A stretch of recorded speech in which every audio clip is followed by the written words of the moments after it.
I now have about 25 hours of time in Marvel's Midnight Suns. About 80% of that time has been spent in combat missions, really just trying to learn the ins and outs of the tactical side of the game. One of the toughest parts of this has been resisting the urge to watch all the cutscenes, go through all the dialogue, read all the lore, because I'm saving that for the full playthrough that I'm going to do on the channel with all of you when the game launches. Now, in full transparency, this Impressions video is not sponsored, nor do Firaxis, Marvel, or 2K get to review it before I share it with you. I have worked with them and will continue to work with them on creating content like the character showcases that you've seen online going forward, but I wanted you guys to be aware that this is not a sponsored video. So after about 25 hours of hands-on time, I have a lot of impressions to give. I also have suggestions for improvements that could be made in certain areas of the game, but due to the sheer amount of content and systems that are in the game, there's no way I can cover them all in one video, but rest assured, I have a lot of great ideas that I want to make content on that'll help get you up to speed a little bit faster in Midnight Suns, and also just enhance your overall experience, get the most out of this game, because there is a lot to offer. I did ask also on Twitter if you guys had any unanswered questions about the game. I'm going to try and cover what I can from those today as well, including, yes, showing off the legendary skins in the game. Check the video timeline for chapters if you want to jump around or find something specific. But let's dive into this. If you're new to the channel, I do think it would be helpful to know what experience I have or what lens I'm looking through when I approach a game like this. I love strategy games like XCOM, Darkest Dungeon, and Into the Breach. I've poured well over 1,000 hours into these games over the years, and I've got dozens of documented playthroughs on the channel as well. So what do these types of games have in common? First, they have really tight, really engaging, and fun tactical gameplay mechanics. They've got user-generated and customizable characters. They've got deep strategy and metagame layers, a real sense of foreboding doom that could end a campaign or a run. They also have permadeath. Now, don't get me wrong, I also love narrative games that focus on telling good stories and showcasing great characters. A couple of examples of playthroughs that I have on the channel: Mass Effect, BioShock, The Witcher, the list goes on. I've definitely played quote-unquote card games as well before, but beyond something like Magic the Gathering, which I have fond memories of from high school, I've never really felt the draw, pun intended, to keep investing time in them. To be very clear here up front, I'm absolutely loving Midnight Suns. That's not to say that there isn't room for improvement, because there is, and we're going to talk about that later, but I'm happy to report that in my opinion, Midnight Suns isn't just another card game in the traditional sense. And no, it doesn't have a huge roster of user-generated characters. You have the Hunter, of course, and we'll talk a little bit about that later. It doesn't have a Doom Clock, or doesn't have permadeath. Things that I thought I would always need, or at least want, in a sort of engaging strategy game, especially in a Firaxis title. But instead, you have an entire strategy layer that's pushing and pulling you in different directions, forcing you to make decisions with competing priorities. You've got this battlefield in 3D space where, unlike most traditional card games, you're just playing a card on a virtual table. The positioning here really matters. You need to think of this almost like a billiards or a pool table where you're knocking enemies into each other. You've got to consider where your heroes are going to be landing after their moves. You got to consider where you want to position your guys to activate their abilities in the most efficient way. There's just a whole other layer on top of a traditional card game here. And the efficiency in which you get through some of these missions have tangible gameplay and difficulty impacts as well. We're going to talk a lot about difficulty in this game coming up in a second here. And you're also bringing not one, but 3 smaller decks into a fight, where each deck is going to essentially have its own identity, but you need to be considering the identity of your allies' decks to find synergies that can really only be learned and developed over time because of the way that cards unlock and upgrade. And the combat itself evolves really nicely over the opening hours and quickly becomes very complex as enemies start to become stronger, each having their own set of abilities that you need to learn and adapt to. Meanwhile, you've only started to unlock and upgrade your own abilities. You haven't necessarily gained all of the strongest tools in the game yet. If you haven't planned your hero composition or decks, then battles can quickly get out of hand. Hell, even if you have planned these things, things are going to go wrong. And you start throwing bosses into the mix with their unique abilities. Basically what I'm saying is the challenging combat that Firaxis is known for does present itself, and I would say it presents itself without remorse. I haven't even mentioned the ability crafting, research, sparring, hero ops missions, Charlie challenges, there's handcrafted hero-specific challenges, there's hero request, hangouts, havens, there's a cauldron, there's stuff I can't even think of right now, there's a lot. And not to mention, you have an entire RPG narrative in there with nearly 100% voice-acted dialogue, most of which, in my opinion, rides the right line between funny and cringy. And then you've got this cool supernatural setting with a world where you actually feel compelled to explore because they drip feed you these mysteries to solve. There's upgrades and unlocks to find, and there's lore everywhere, and there's real gameplay impacts gained from discovering it. It's not just flavor. In my opinion, Firaxis has created a methodical, well-executed drip feed. It gives me that just one more day feeling, and the tactical and strategy layer mechanics are introduced fast enough to keep you excited, but slow enough to where you're not overwhelmed by options. And then lessons are built up continuously until reaching their final form of complexity where you can just let loose and use your creativity to solve problems. I want to get into difficulty right away because this is very exciting for somebody like me who enjoys playing XCOM on Legendary, enjoys playing Darkest Dungeon on the highest difficulties. I enjoy that additional challenge and that impending doom. So how does this game fit in to my personal preferences when it doesn't necessarily have that impending doom or that loss that can occur? One of the core design philosophies in Midnight Suns is that you're playing a superhero fantasy. It's less about, oh my god, what happens if I fail a mission, and more about how good can I get at absolutely demolishing these missions. Each mission is going to be given a rating upon completion, and that rating is basically determined by how many turns it took to complete and how many of your heroes were knocked out. Why does this matter? What if I'm only getting 1-star ratings?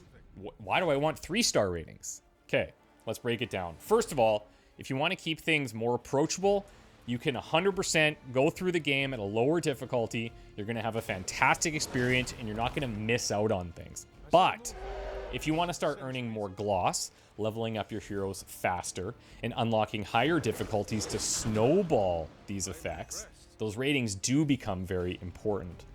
The fastest way to unlock the next difficulty is achieving perfect 3-star missions 3 times. Simple, but it's not. You can eventually unlock the next difficulty level with a bunch of 2-star ratings as well. It's just going to take you longer. And you can unlock up to 2 difficulties higher than your current one by continuing along with the same difficulty. But to get beyond that, you'll need to actually jump up and then play on the higher difficulties that you're unlocking. So what changes if you increase the difficulty? Enemies are going to deal more damage. They're going to have higher health pools. You're going to get fewer superhero revives. This is major. At the highest levels, you're going to get no revives. That is going to have an impact, and the game does get extremely challenging. Over my time of playing it, I got to Heroic 2, and I still had 1 revive available. Beyond that, things are going to get hard. And you're absolutely going to need to modify your deck and your team composition if you want to succeed at the higher levels. But again, you are going to be rewarded here. There is a purpose for increasing your difficulty beyond just satisfaction. You're going to get more of the aforementioned gloss. It's an in-game currency mostly used for cosmetic unlocks, but this is a pro tip here. It's also used to buy the best gifts for your super buds to get bigger friendship boosts. And this isn't all just hunky-dory stuff. These friendship boosts unlock the most powerful passives in the game and other team-based friendship enhancements. But most importantly, you get more hero XP for successful missions at harder difficulties. Which brings me to one of the questions from Twitter. What scale of progression is there for characters? Like, is there something comparative to rank ups in XCOM, or is it just leveling cards and getting gear? Leveling up your heroes is really important. Every time you do it, you're going to increase their offense and their health. That's self-explanatory. But there's other hero stats as well. Things like crit chance, crit damage, fortitude, power, resilience, strength, and willpower. All of these things modify the way that your hero plays over the course of a run. And these upgrades come via other decisions you need to make outside of just leveling your hero. But they will make your characters feel different from playthrough to playthrough. I'd encourage you to think of cards exactly how you'd think about abilities in XCOM. You're going to unlock new abilities, you're going to improve previous ones, and those become part of your character's build. You can swap them in and out of your deck from mission to mission and build multiple deck archetypes as you see fit. You have the flexibility to do it, and I would say that there is a great feeling of, oh, I just got a brand new ability. Cool. Oh, now I have this ability. Where does this fit within my deck? How do I make this work? Oh, I got an upgraded ability of an earlier thing that I had. Can I replace something else now? And you're constantly adjusting and fine-tuning your deck. And then late game, which I haven't even reached this part yet, you're going to get access to mods which add a whole bunch of other random elements to your cards. And that's when the true power comes in, because those mods are applied, and that can really change a pretty standard card into something very powerful. Another question from Twitter asked, what's the incentive to change your deck from battle to battle? Like, and what about team composition? So first of all, you're encouraged and sometimes required to use different heroes on the roster. Different heroes equal a different team deck, right? I found myself enjoying those missions a lot more than others sometimes, because by actually going hands-on with unfamiliar heroes, I get to kind of see where they truly shine instead of reading what they might do on paper and then dismissing it without giving it an honest shot. In addition, mission types are going to be dictating the need to put more thought into your deck crafting and your team composition. For example, one mission type sees you fighting against more elite heavy enemies. So your quick cards and basic attacks, they're not going to cut it. You're going to want to bring your biggest damage dealers to get through enormous enemy health pools. But if you build your deck too heavy with only powerful attacks and abilities, you're not going to have enough basic attacks or knockback or quick mechanics, where you're going to be wasting high value cards on lower level enemies, and you won't have the heroism to deal with everything that's being thrown at you. That's going to result in not being efficient enough to get higher mission ratings, or you'll get a lot of bricked hands and be unable to play cards. And again, like, you can play this game with your own style. I truly believe that. You don't have to min-max. You don't have to tweak your deck to the nth degree. You can retry missions. If you fail, you can make some tweaks if you want. But if you're just are getting 1 or 2 star ratings on missions, like, that's fine. You can do that. But if you really want to optimize, yes, you're going to see the rewards from doing some work with your deck. There's some other deck-specific questions from Twitter as well. For example, can you use 6 of the same card in a deck? From previous videos, we know each hero's deck has to have at least 8 cards, including an attack, a skill, and a heroic. Are there any other restrictions for decks? Do any missions enforce special deck requirements? So yes, you're correct about requiring 1 attack, 1 skill, and 1 heroic.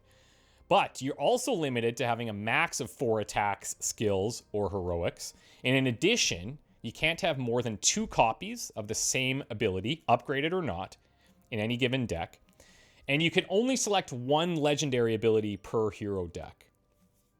In terms of special deck restrictions in missions, there are special challenges throughout the game where you're going to absolutely need to edit your individual hero decks in order to be successful. And then if you fail, you might need to wait a bit to either upgrade your deck or just become more confident, get good at playing the game. And then some challenges don't really use a deck at all. Instead, it's like a puzzle that you need to figure out, and you're supplied with very specific cards in order to solve the puzzle. Speaking of that, there's another question here that ties in nicely. Back in June, you had a Midnight Suns overview video that briefly mentioned trials. What are these like? Do these play out more or less like other missions, or do they have their own set of tricks? So these trials or challenges, they play out much different than regular missions. Not even close to the same. They're usually more handcrafted experiences or puzzles that you need to figure out. There's challenges to complete with your dog Charlie that usually focus on completing the objectives as efficiently as possible. You get to use Charlie's moveset, which is really fun. Survive a certain number of rounds here. There's a few different ways that they implement it. And then there's hero-specific challenges that are quite literally designed as a puzzle, and you need to learn and figure out what they're trying to get you to do. I don't want to spoil any of the solutions here, but these challenges are well worth it. They unlock the high-level, legendary, heroic abilities. They force you to look at the game in a different way that you might not have seen in the past, which is actually building your skill level at the same time. Another question asks, does it feel like there are sufficient mission types with enough depth to them to engage gamers who aren't necessarily going to be gushing over the RPG mansion bits? So I thought the best way to kind of explain this is show you just one example of a selection of missions at the mirror table. So in this clip, you've got a main story mission, most of which have felt pretty unique, take place in cool spots, for example, on the Avenger Tower. Objectives on these do vary, and they're usually multi-part missions. They're also generally how you get access to new heroes, and then objectives that are introduced in these become objectives for side missions going forward. There's also here an operations assault where you're trying to raid a Hydra site and get chests before they explode. There's a destroy the device mission here where you need to destroy a Hydra containment device and confiscate whatever's inside. There's a defeat heavy enemies mission where a collection of elite enemies is present at the location. Then you also have a supply run where you can get essences for card upgrades and crafting. On top of this, you also have some missions that allow you to spend intel to take on a hero challenge to complete during the mission in order to get things like more gloss, resources, arcane keys, which unlock the chests around the Abbey. And then you've got missions where you need to destroy vehicles. You've got boss fights. Eventually, you've got XCOM 2 War of the Chosen style surprise boss drop-ins on regular missions. And overall, in my 25 hours, I haven't felt anything become repetitive. Then when you get into like Act 2 and you start seeing new enemies, that's going to introduce enough of a change where even if you're doing some of the same mission types, you're more worried about now learning all these new enemy mechanics. So I think it's going to stay fresh for the long term there. That said, to answer the very last part of the question, I would encourage you to explore and potentially even gush over the RPG Mansion bits because it is well worth it. So another good question is, how deep and meaningful are the Hangouts? That depends on what you mean by deep and meaningful. So from a story perspective, they really do serve to just emphasize your super buds' personalities, and in a way, these events can emulate that experience you have in games like XCOM, where sometimes you just got a soldier that you love or you hate for one reason or another, but even the ones that you dislike, they hold these special moments in your memory over a playthrough because of these unexpected outcomes, and some of these conversations can be quite fun, and some of them can just fail horribly. And those will create some pretty cool experiences. But deep and meaningful from a gameplay perspective, absolutely 100% they are deep and meaningful. So you've got Hangouts at night, and the heroes available are usually the ones that you took on missions that day. You can earn friendship levels, light and dark hunter alignment, or both, depending on the choices that you make in these discussions. But these friendship levels increase for the individual superbud and an overall team friendship level. As you increase the friendship levels, you're going to get access to really powerful passive abilities. So do your research in advance, watch those hero showcase videos that we've been putting out on my channel and the Midnight Suns channel, and learn about which passives you may want first, because this can help to guide you to who you should be investing your time with. You've also got havens. These are spots where you unlock special versions of Hangouts, and you only find these by exploring the Abbey grounds. I would encourage you to find as many havens as you can early, because then you can more appropriately match the haven with the personality of the super bud, as I've been calling them, and get better friendship level XP. In my opinion, it does make a lot of sense to find a bunch of havens first before you start giving them out to people, because havens are single-use visits. Once a hero goes to a haven, they can no longer go to any other haven in the game. And you get major XP boosts from this, so it does make a lot of sense as to why that is the case. But make your choices wisely. Then, when you're doing hangouts or havens, you can also give gifts to your friends. Now, some of these, especially early on, are just found laying around the abbey, maybe a vase or a picture frame. But eventually, when you upgrade your team friendship level, again through doing these activities, you're going to be able to purchase gifts. Each day, a new possible gift that you can buy will appear. And they're going to have certain rarities associated with them. A legendary gift, for example, will usually lean towards a specific hero. The example that I ran into is that there was a book that was written in Russian. I obviously knew this was for Magic, and she would love it. I got a huge friendship XP boost from that after giving it to her. And the neat thing about gifts here is that this is one of the only gameplay impacting elements that you can manipulate using gloss, which is primarily used for buying and equipping cosmetics. So, pro tip here, it would be really wise to allocate some of your gloss to buying these gifts instead of that cool new hoodie or maybe the hair highlights that you want to buy or that desk for your abbey room. Or not. I mean, you do you. If you want to just go for cosmetics, do it. And there's plenty of gloss, so don't feel like you can't spend it on cool cosmetics because the cosmetics are well done. But just make sure that you save some for these gifts. We're not done, by the way. You still got things like hero requests. Oftentimes, they're looking to you for some advice. And depending on the response that you give them, you can get really powerful permanent upgrades.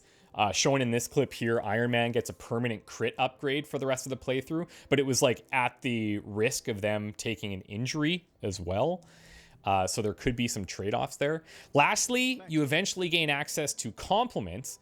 And these can be given out to superheroes for moderate XP gains, but they have diminishing returns, so you want to vary who you're giving them to. And you get those from doing a bunch of stuff like research projects, sparring. They just kind of come at you randomly, and you dish them out when you see fit.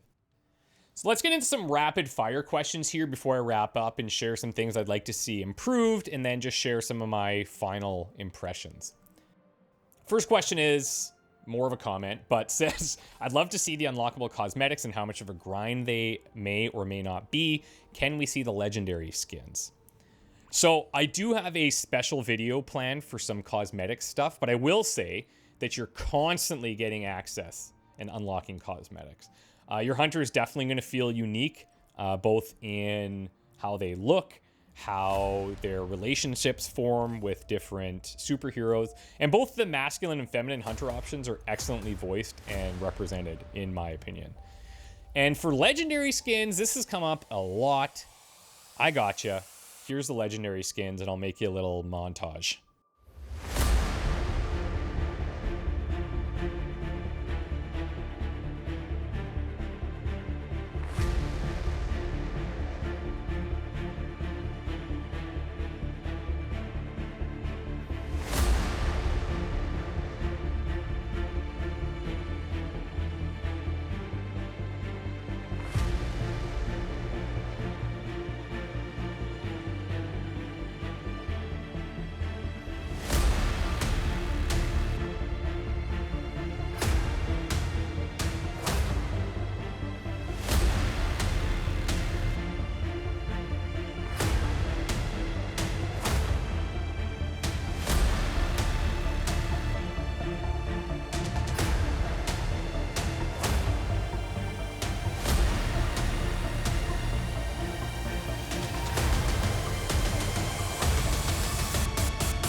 Okay, so when you play or discard a card, how or when are the cards shuffled back into the deck? Are there draw, discard, and exhaust piles that you can view?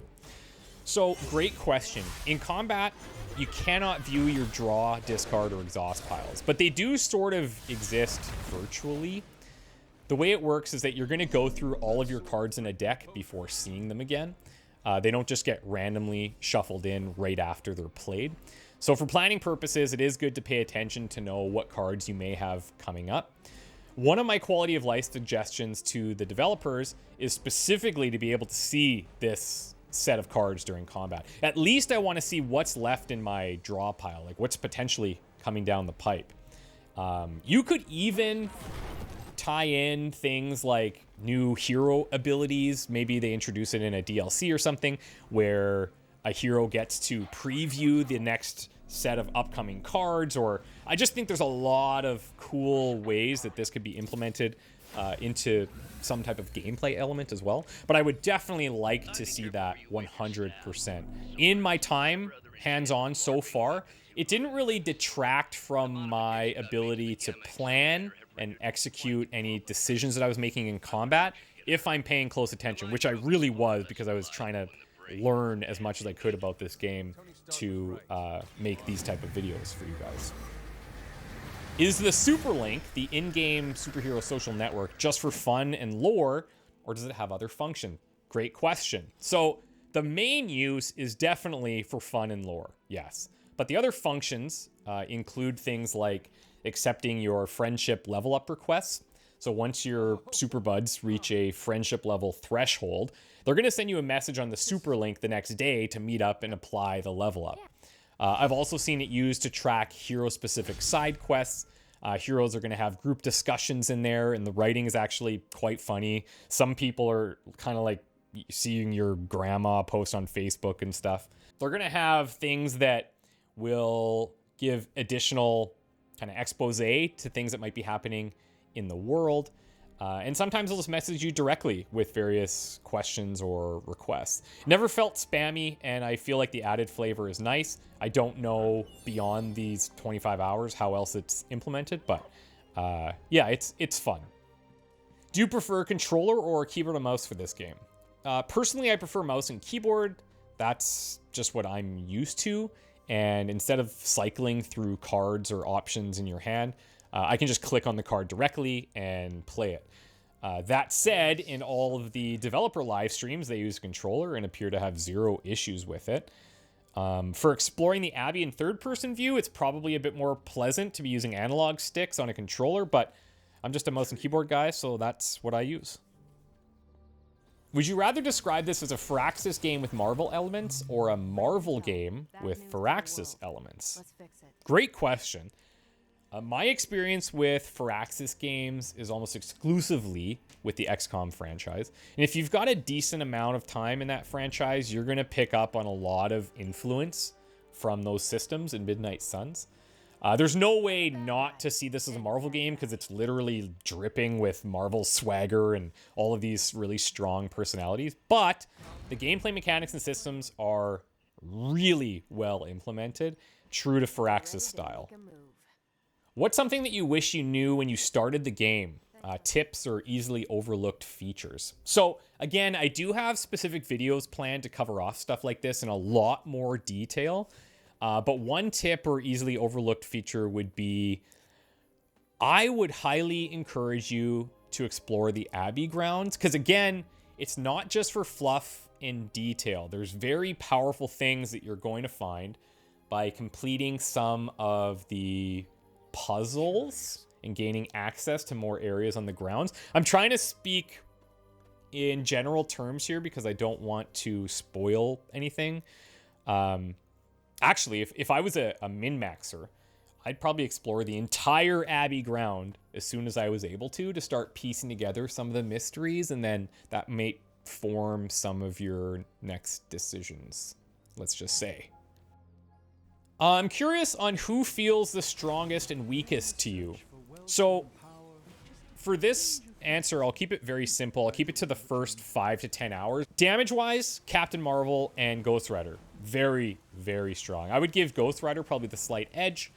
But as you start to increase the difficulty, the fact that he takes a lot of self-damage when dishing it out does make him a little harder to manage. For generating heroism, buffing the team, encouraging card draw, adding more card plays, like Doctor Strange, he's probably the strongest overall hero that you could put into any lineup and be very, very happy having him there. His passes are also insanely strong, so he's one of those guys that I would try to level up as early as possible in terms of friendship. In terms of just like dispatching of minions, you've got Magic, who's really good at that. Iron Man can spread his damage around really easily. And then, of course, you've got the Hunter, right? The Hunter's really good, and you can start to feel the differences between the light, the power, and the dark branch. I personally like building the Hunter towards the dark branch just for more damage, but I will say there's some really powerful healing on the light side, and you can heal on the dark side too, but it does allow you to really customize your playstyle based on which path you take your Hunter. I wouldn't put anybody particularly as weak, but some feel like they might be a bit more niche or they require more upgrades to really shine. I'd put people like Blade or Nico into that category. Again, depends what you get access to as well, what type of things that you're unlocking, because that'll form some of your decision making and can guide who you're taking on certain missions and stuff. There's a lot, basically what I'm saying, there's a lot of factors that play into this. So hard to say, but I wouldn't say anybody's weak. They all excel at something. Thanks for all of your questions there. I couldn't get to all of them, but ask me some of them again after release, and I'll share what I can. So I want to talk about some things that I think could be improved. And the main thing that I would love to see improved in Midnight Suns is that I personally want more information on the tactical side of things. I want to see enemy health numbers when I'm doing a damage preview. I want to see what their health is going to be after without having to estimate based on the bar being dimmed. I just want to know they're going to be from 100 down to 40 without having to do the math. Because if you're doing 60 damage, that's pretty straightforward. If you're dealing 37 damage and the enemy has 143 health, I should say, you can figure that out, but I just want it to be a little bit more frictionless for getting the specifics of that damage preview. Just remove some of the guesswork. I'd also like to be able to see an enemy skill list, because a lot of enemies will buff or debuff their allies or heroes. And I feel like this could be a gameplay thing that they implement at some point. Perhaps there's a research project where you're gaining access to seeing these hero abilities. Like, I could see doing quote-unquote autopsies on enemy variants that you run into a lot, and then you get access to just seeing what their abilities are on the battlefield. You could hover over them. This guy could do X, Y, Z, so be prepared, right? It could be nice. I think that would be a cool way to gamify it as well, just to get that info. I would really like the ability to undo a move. Yes, you have momentum where you can move a hero, decide, I don't really want them here, I want them somewhere else. You can continue moving that hero as much as you want until you take another action. But sometimes you accidentally move the wrong hero. If you decide, I just want to move someone else entirely, you can't move them back to their original location and then move someone else. So I'm assuming there's a really complex reason as to why this exists, but it would be very nice to have that option. There's also a huge quality of life list of stuff that I'd like to see as well. This is just my own personal opinion. For example, I'll share it with you guys. I'd like to see the full combined 3-hero deck on the pre-mission screen, or basically any time that I'm building decks in general. I feel like map pins would be awesome, because there's a lot of stuff in the Abbey grounds that you're going to want to remember and come back to as you progress through the game. I want a walk toggle instead of holding down control, although I did find a little bit of a bug where I can force a walk. It'll probably be fixed, so it doesn't matter. I want to be able to restart a mission from the mission summary screen to try for a higher rating instead of loading a save and hopefully remembering to make that save pre-mission. I'd like to see an option of toggling the tactics mode and staying in it instead of holding shift to look at it. Tactics mode is essentially a zoomed out version, shows you all the enemy health numbers. And I know this would clutter the screen more for sure, but I would just like to have that option where you just stay in tactics mode because it's nice to see the larger picture, in my opinion. Something lore related, if the lore that you find is part of a collection, for example, Wanda's journal entries, you can access those and you can read them later. But for random pieces of lore that you find laying around, after you read them, if they're not part of a collection, I don't see a way where you can access them later. And I feel like there's a lot of work that has gone into this stuff, and I would just like to see it saved there so that players that want to dive into that a little deeper can access it again. Another thing is when I'm choosing new abilities at the Forge, I think a faster option to view the card upgrade would be really great. Currently, you have to hover over the card, click F to show the details, then click C to see the upgrade. This is on PC, obviously. I think an easy, elegant solution would be able to hold, I don't know, Shift, for example, and hover on the card to be able to see the upgrade right at that moment. It's just a more frictionless experience, in my opinion. Something similar, I guess, I'd love to be able to hover over the friendship level on the hero page to see what their unlockable passives are, instead of having to dive into their hero profile and read their summary. I know some of these are pretty nitpicky, but these would all be great quality of life improvements, and that's all they are. Especially the in-combat stuff, I would really like to push for those. That said, there's only been maybe a handful of times over dozens of missions where I felt the impact of not having very exact outcomes being shown. And again, you can always just restart an encounter without penalty if you find yourself struggling. That's fine.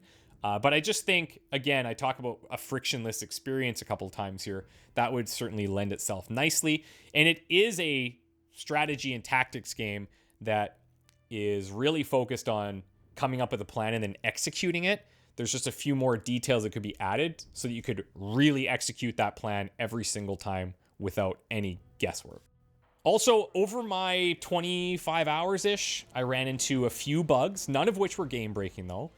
Most of them had a workaround that I could find. So one example is you would move to a person or an interactable item, and the prompt to interact with them wouldn't pop up.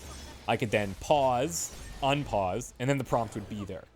So I've reported bugs like this that I've had, and hopefully they can be fixed in a patch shortly after launch. That would be great.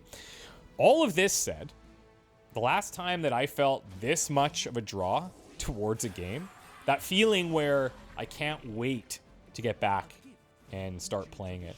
The questions that are going through my mind where I'm like, what's going to unlock next? Who am I going to fight next? Should I have done X, Y, or Z differently? These things keep swirling in my head. And the last time that this happened was for something like XCOM 2. So I don't know if it's just that I really click with the way Firaxis designs games, but if I'm being honest with you, I've been writing this script at 2 a.m. and I'm just dumping information out of my brain because as soon as I write something down, I'm like, oh, I also want to talk about this. Oh, I also want to talk about this. I want to talk about this. I've got like 40 pages of stuff written that I want to share with you about Midnight Suns. And I'm going to do so in like very specific videos over time. But this is the kind of thing that I love in a game, is when I'm obsessing over it. And I'm currently obsessing over Midnight Suns. And like I mentioned earlier, I have skipped every single cutscene. I've skipped reading 99% of the lore that I've found, and like 95% of dialogue, so that I can just experience the story for the first time with you guys when we start streaming it soon. So I'm like a little kid the night before Christmas, but like Christmas is December 2nd this year, you know? I'm going to be making a lot of extra Midnight Sun stuff, both leading up to and post-release. So if you want to see that, get subscribed now, and I'll live up to my end of the bargain and deliver. Thank you so much for watching, and if there's anything else you'd like to know, please let me know in the comments below, and I will answer anything I can. Thank you so much for watching, guys. I really appreciate it. Take care.